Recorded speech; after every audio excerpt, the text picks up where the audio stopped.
Hello dear students. तो हम लोग जो पिछली वीडियो क्लास थी उसी के आगे यहाँ पर कंटिन्यू करेंगे।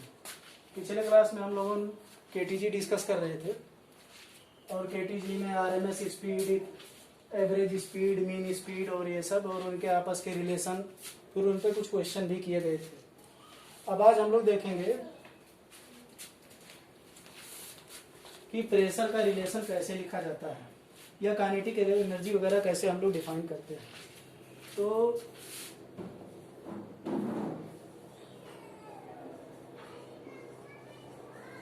Kinetic energy of gas molecules,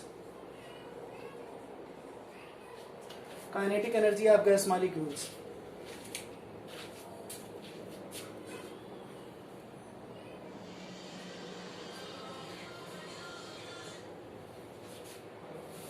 अब इसमें हम लोग if n molecules of the gas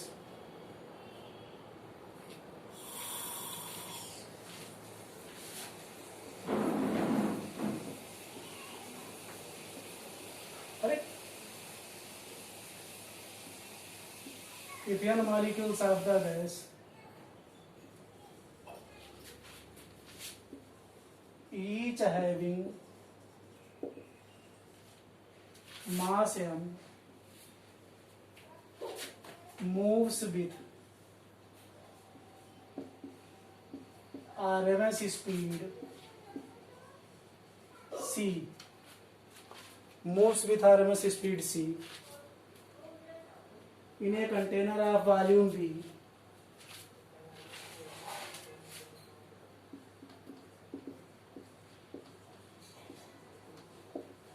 in a container of volume B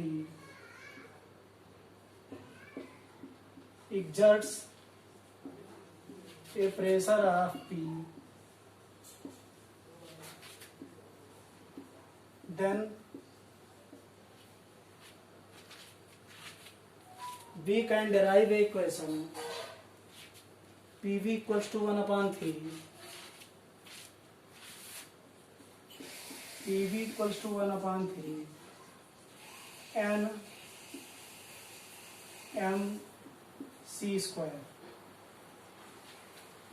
जहाँ पर n नंबर ऑफ मॉलिक्यूल्स है और m mass of each molecule है। c क्योंकि बहुत सारे मॉलिक्यूल और अलग अलग स्पीड से चल रहे होंगे तो हम लोग एक एवरेज वैल्यू असाइन कर देते हैं कि सारे मॉलिक्यूल आरएमएस स्पीड से चल रहे हैं। और आरएमएस स्पीड क्या होता है हम लोग ऑलरेडी देख चुके हैं। अब अगर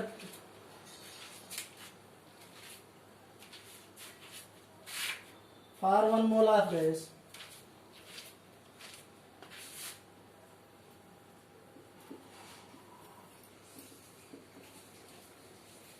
फॉर 1 मोल ऑफ गैस तो PV इक्वल्स टू RT हो जाएगा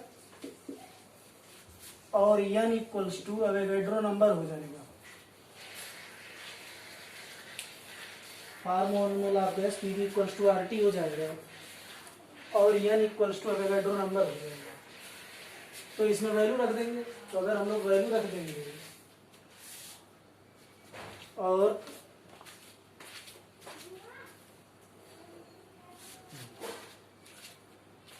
इस इक्वेशन हमने क्या किया, 1 मोल गैस का ले लिया तो PV इक्वल्स टू nRT वाला इक्वेशन हमारा क्या हो गया, PV इक्वल्स टू RT। और हम लोग 1 मोल ले लें तो ये जो हमारा इक्वेशन है वो RT equals to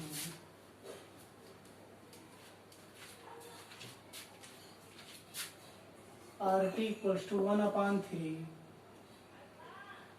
mNA into C square हो जाएगा। और यह मास ऑफ ईच मॉलिक्यूल है और NA अवोगाड्रो नंबर है। एकदम ध्यान से देखना इस बात को, यह मास ऑफ ईच मॉलिक्यूल और NA अवोगाड्रो नंबर है। तो ये जो पूरी चीज है ये हमारा क्या हो गया, मोलर मास। और अगर हम 1 मोल गैस का काइनेटिक एनर्जी यहाँ पर लिख दें तो 1/3 इंटू 2 इंटू 1/2 और ये molar mass into C square. हमने क्या किया कि पूरा जो 1 मोल था उसको हमने कहा कि टोटल मास m है, और ये पूरा पूरा 1 मोल मॉलिक्यूल अब c की स्पीड से चल रहा है।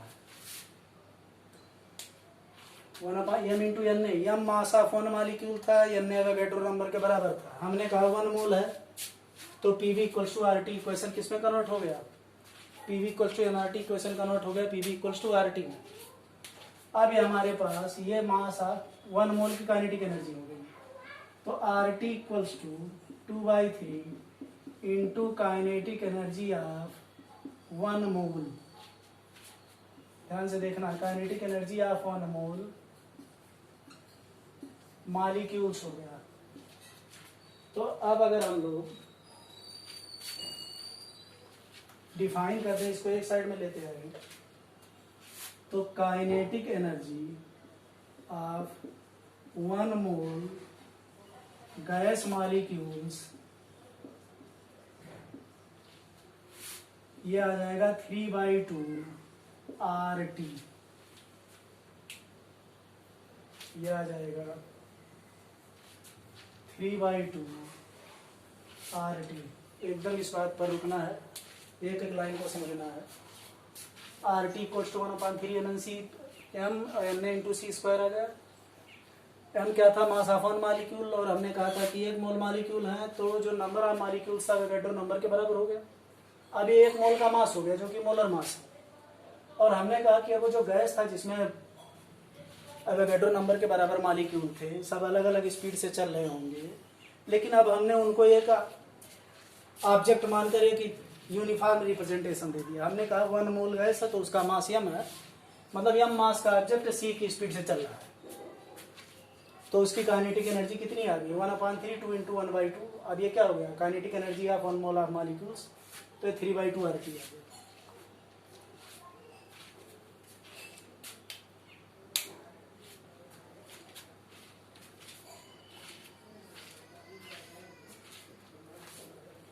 एकदम यहाँ पर रुककर हमको ध्यान से समझना है।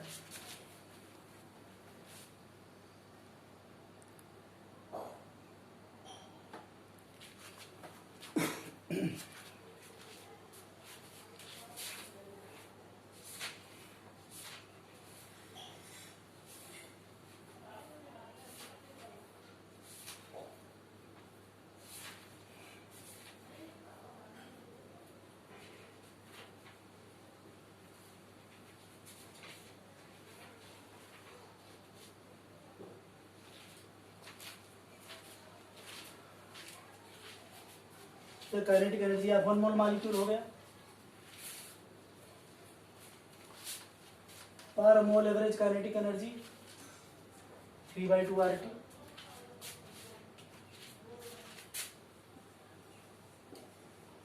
पर मोल average kinetic energy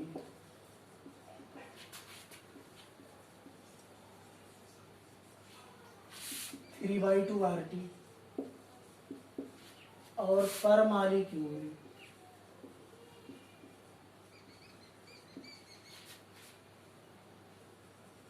average kinetic energy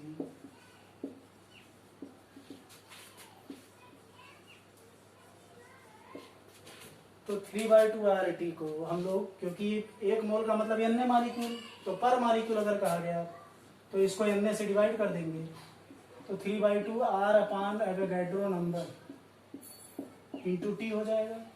और अब इसको हम एक नया कांस्टेंट कहेंगे k, जो कि R अपान n के बराबर होता है, और इसको हम लोग बोलते हैं बोल्ट्जमैन कांस्टेंट। इसको हम लोग बोल्ट्जमैन कांस्टेंट बोलते हैं, पर मॉलिक्यूल हो जाता है।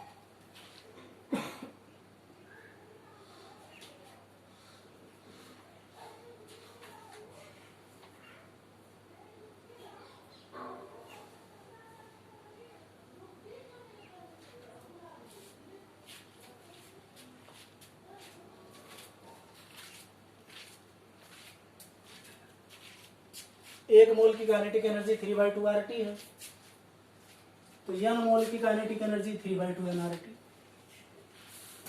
If there are n moles,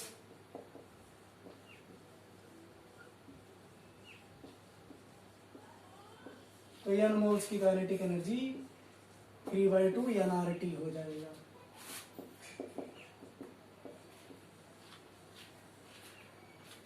तो यहां से हम लोग कह सकते हैं, बहुत इंपॉर्टेंट कॉन्सेप्ट निकल कर आता है कि आइडियल गैस की जो इंटरनल एनर्जी होती है वो डायरेक्ट टेम्परेचर का फंक्शन होती है, क्योंकि गैसियस स्पेसीज में पोटेंशियल एनर्जी तो है नहीं। अगर वो गैस है तो सारी एनर्जी उसकी काइनेटिक एनर्जी के फॉर्म में है। तो internal energy of an ideal gas is a direct function of temperature in kelvin. Internal energy of an ideal gas is a direct function of temperature in Kelvin। यह भी इस fact का आगे use होगा जब हम लोग हीट कैपेसिटी वगैरह पढ़ेंगे। Kinetic energy equals to 3/2 RT।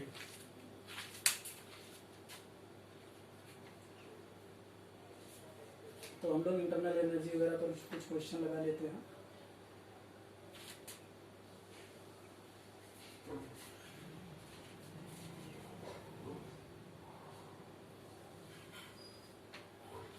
Calculate the total energy of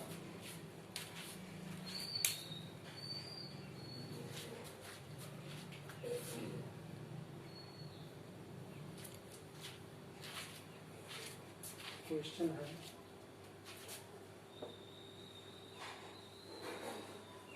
calculate the total energy of 1 mole of a monoatomic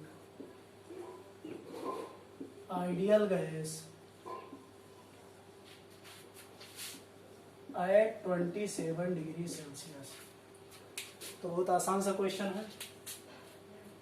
3/2 RT वाला फार्मूला लगा देंगे तो kinetic energy 3/2 R into T, तो 3/2 इंटू R इंटू 300 केल्विन।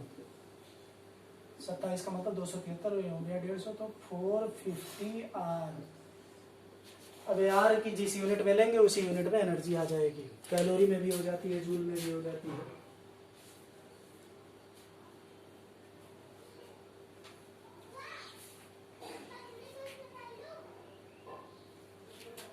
तो ये हमारा केटीजी वाला portion cover हो गया।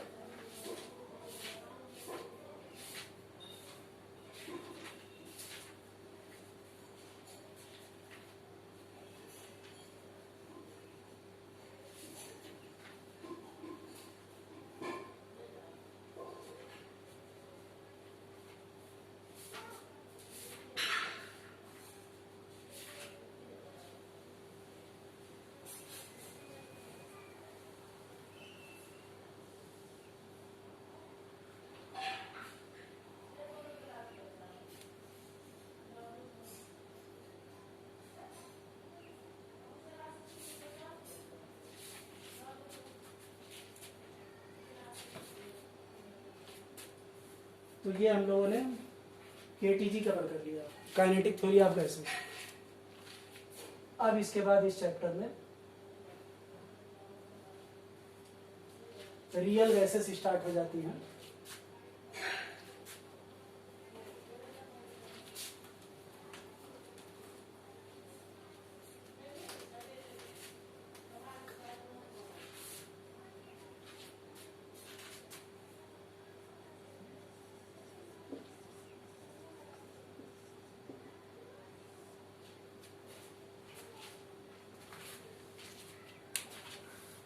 तो रियल गैसेज वो गैसेज हैं जिनका बिहेवियर आइडियल गैस इक्वेशन से गवर्न नहीं होता है, मतलब कहीं ना कहीं वो टेम्परेचर और प्रेशर वगैरह वेरी कराया जाता है तो उनके आइडियल बिहेवियर में वेरिएशन आता है। और आइडियल गैस जब हम कह रहे हैं तो आइडियल गैस के साथ हमने बहुत सारे अजम्पशंस लगा रखे हैं। तो ये जो आइडियल गैस वाली कंडीशन है ये बहुत स्पेसिफिक, मतलब आइडियल बिहेवियर आइडियल गैस तो होती नहीं है, जो क्लोजेस्ट आइडियल बिहेवियर है वो बहुत स्पेसिफिक कंडीशन में अचीव होता है। अदरवाइज सारे गैस मॉलिक्यूल्स हैं। हमने आइडियल बिहेवियर में, आइडियल गैस में क्या अजम्पशन लिया था? आइडियल गैस में एक अजम्पशन ये था कि नो इंटरएक्शन फोर्सेस, कोई इंटरएक्शन फोर्स नहीं काम कर रहा है। और दूसरा था आइदर अट्रैक्शन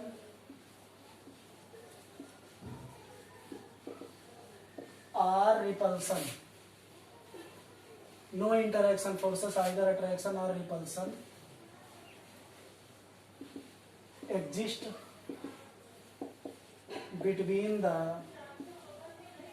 molecules। और दूसरा एक बहुत बड़ा एजम्पशन था कि volume of molecules is negligible। तो इन दोनों एजम्पशन को अप्लाई करके हम लोग आइडियल बिहेवियर देखते हैं। और ये दोनों ये क्योंकि मैटर पार्टिकल है तो उनके बीच में हमेशा कुछ ना कुछ इंटरएक्शन रहेगा, या तो अट्रैक्शन का फोर्स काम करेगा या रिपल्सन का फोर्स काम करेगा, या बहुत दूर दूर है, वो अलग अलग कंडीशन पर डिपेंड करता है। लेकिन मैटर पार्टिकल है तो there must be some interaction. और दूसरी बात, मॉलिक्यूल कितना भी छोटा हो तब भी उसका कुछ ना कुछ तो वॉल्यूम है। तो आइडियल गैस में हम लोग ये दोनों एजम्पशन लेकर चलते हैं। इसी के आगे डिस्कस होगा रियल गैस। तो ये हम लोग रियल गैस नेक्स्ट क्लास में देखेंगे।